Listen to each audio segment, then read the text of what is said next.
All right, guys, we're gonna get into seeding some beets right away. So I got my 128 cell here. I've got some moist soil mix, and I've got 2 kinds of beets that I'm gonna be seeding today. I need to do 18 flats. I'm only gonna show you guys one. We have the Red Ace. Okay, that's a red beet, obviously, Red Ace. And we have the Touchstone Gold, which is a yellow beet. Okay. I'm gonna do these with 128s. I had tried them in smaller trays originally. I had done them in like we have a very, very small cell here on the farm that I had gotten for beets and spinach actually specifically, and it's just too small. It's like 282. I don't even remember the size because I never use it. However, 128s we did last year. We found that worked good. So we're gonna go forward doing it that way here on the farm. So as normal, I got the seed mix here. Fill it up nice and good. I noticed that in the audio that I record here in the greenhouse, it's often very hard to hear me. For right now, I just have the GoPro. I don't have like a lavalier mic, any kind of like Rode mic or anything like that. So I'm gonna just try to speak louder. Hopefully that isn't anything. I can remove some of that background noise. But that is the reality of it. In a greenhouse, there's fans, there's a heater that comes on. Sorry, I'm gonna do this more.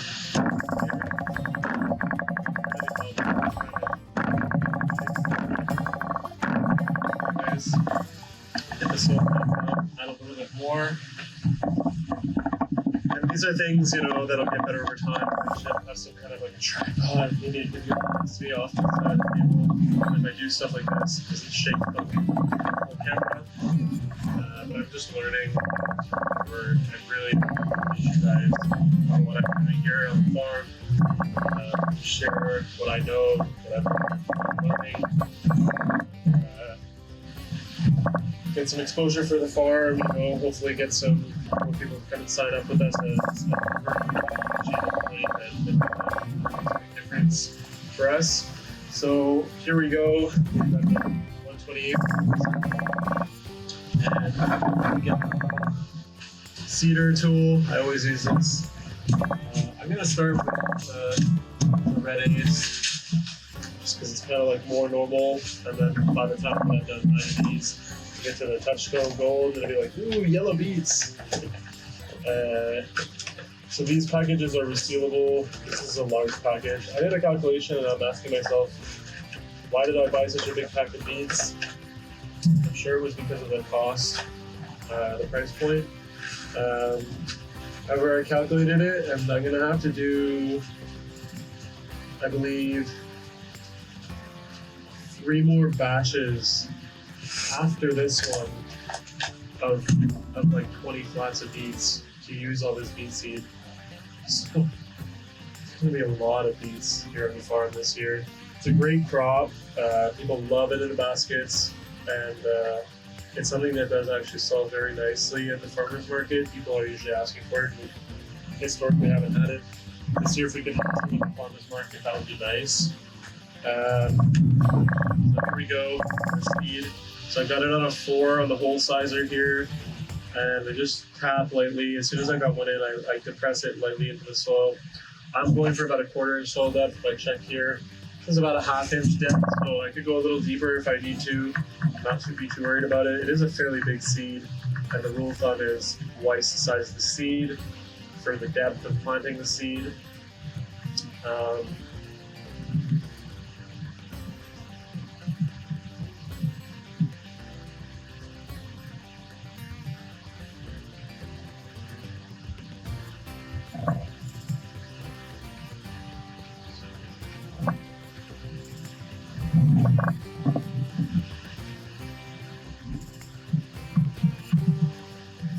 And it is really cooking up here in the greenhouse right now. It is just, it's getting hot.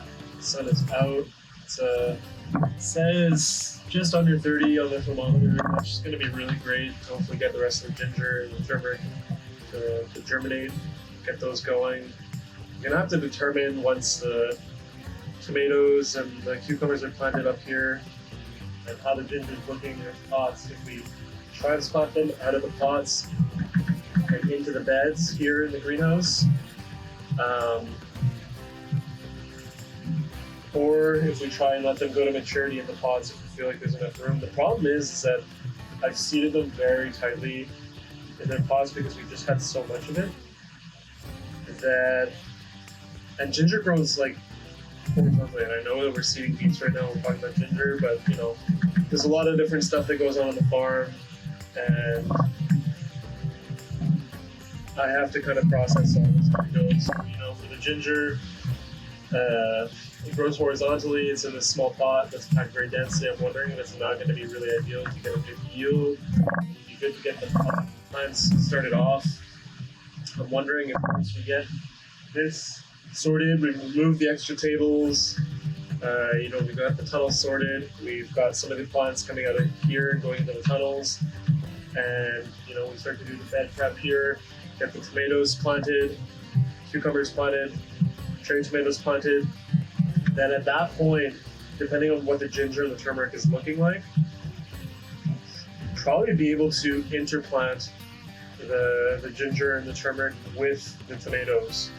I've seen this done on other farms. I don't know how well the results were, but I have a feeling that it's probably going to grow a lot better in the soil than it would within the constraints of the pots. But the pots was just a way to start it early indoors in the house before the greenhouse was operational. If I would have seeded less densely, then I could have just left them in the pots year round. The nice thing about the pots is that, if the growing season is not long enough, we can bring them indoors. The other option is to plant them into the greenhouse, let them grow as much as they can, and then depending on if the size is good enough at the end of the year, we could remove some of it, pot it back up with maybe only 1 plant per pot or something like that, instead of 6, and continue growing some of that indoors. If we're planning on doing more markets this year, we could continue to have ginger harvests in the winter, which would be phenomenal to continue to have fresh stuff at the market at times of the year where it starts to be not really anyone else there. If you're the only one selling fresh vegetables at the farmer's market, well, you have a good chance of selling more veg. Whereas if there's 6 vendors and they all have similar products, you're not going to sell as much. You're going to attract a lot of people to the farmer's market because there's a good offer. People can go there and do really nice shopping with all the variety of the different vendors. But if there's a lot of vendors selling the same stuff, you're going to be splitting that revenue that each person brings through the door, So if let's say there's 4 vegetable vendors and someone walks in with a $20 bill, theoretically they're only going to spend $5 with each of them. Now if there's only one of you that walks in with a 20, maybe that 20 gets spent at your booth. Same principle applies with more money too, of course. It depends on how many people come, and not everybody that comes actually is purchasing at a farmer's market. This year we're going to do at least 1 farmer's market, I would think, because we should have enough extra produce from the baskets getting to around mid-July to do at least 1 stand. Probably going to continue doing Thankfully Kill. That's what we've been doing for the last 4 years, so I would imagine that it will be the same. And maybe at some point, if we start to have way too much extra, then we could start a second farmer's market. But we'll have to see how production is going, how many people we sign up to the baskets. It's going to determine this.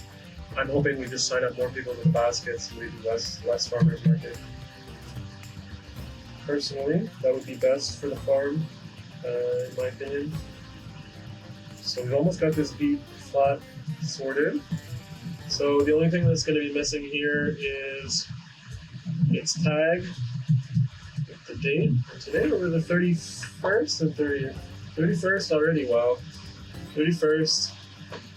Tomorrow is going to be April, and that is no joke.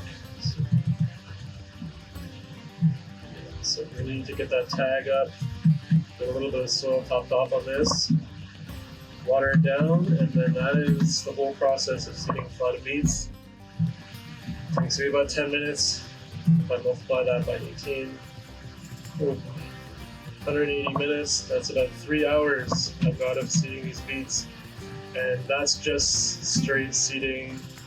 You know, I've already got the soil flat prepped up, and the soil mix made. If I have to stop and make more soil mix, that's obviously going to take more time. So I took the time to fill the flat at least, and I haven't finished. I think at least probably 15 minutes. I'm doing a little slower because of the video, but at least 15 minutes to fully do one of these from start to finish. It's going to go a bit faster because I'm going to chain it, which means that I'm going to do, like if I had to do 18, I'll divide that, you know. So I'll do batches of maybe 6 or 4, depending on, you know,